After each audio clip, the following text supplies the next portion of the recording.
This one is about a certain person in my family, and his fate was oddly similar to a friend of mine who passed away about a month ago.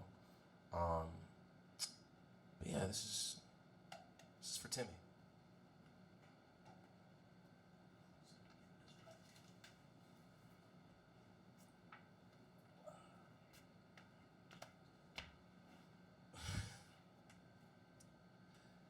Most childhood heroes you look up to because they're taller than you.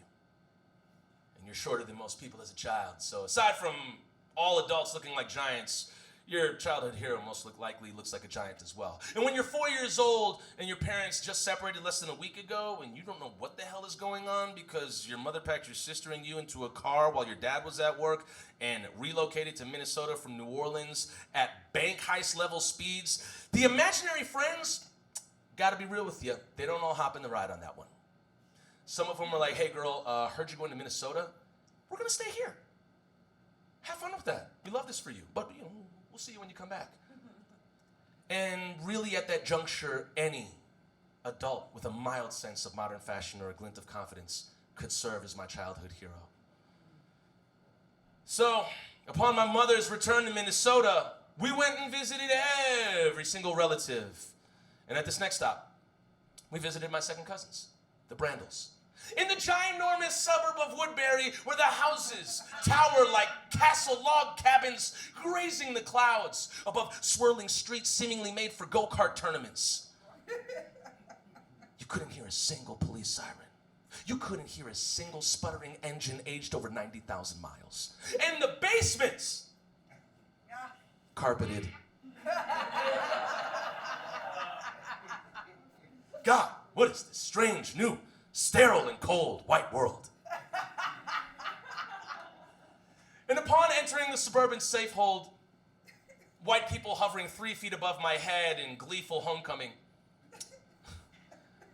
I make a break for it from the roundabout island in the kitchen, sneak off the beaten path.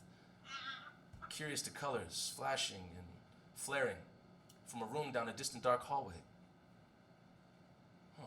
Somebody blaring a cartoon soundtrack and projecting a kaleidoscope onto a damn wall? And this is the moment. This is the moment you'll never cut, burn, or drink from your memory. I'll be in a nursing home, 70 miles staring out of a window, and still be able to recall the minutiae detail of it. A light show, the bursting out of the room, like nuclear activity emanating from something. I turned the corner. There he was. Hunched over a magical device connected to a box of sorcery by some means of a future cable, with the whole apparatus pumping living color into a television. What's up, little dude? I think he said. There he was. One of my first childhood heroes. Skin a shade pale golden and blonde curls twisting against gravity. He looked like Adam Warlock with a mullet. If you don't know who Adam Warlock is, he beat up Thanos like he stole a package or something, and then he saved the whole damn galaxy. And a mullet in 1987 was only the second coolest thing to happen that year. Second to the Minnesota Twins winning the World Series. So on a scale of 0 to Michael J. Fox, he was pretty fucking radical. Timmy. Said his name was Timmy. And then he handed me the magical device. The man paused his joy and gave me divine power beyond a 4-year-old's most feral imagination. Timmy introduced me to my first video game experience. A gray box that translated to leave your future in the hands of fate in Japanese. And by the old gods and the new, I wielded that Nintendo power like a fresh addict. He taught me that you don't need to jostle the controller up and down to make Super Mario jump, you just gotta hit the button. And he told me that a 1-player game, if you're playing it with a friend, you gotta share. You can't play it by yourself. For a 4-year-old brain to be able to commit colors and the agency to move them around on a television to memory, that's pretty damn cool. And that's something that a childhood hero would show you.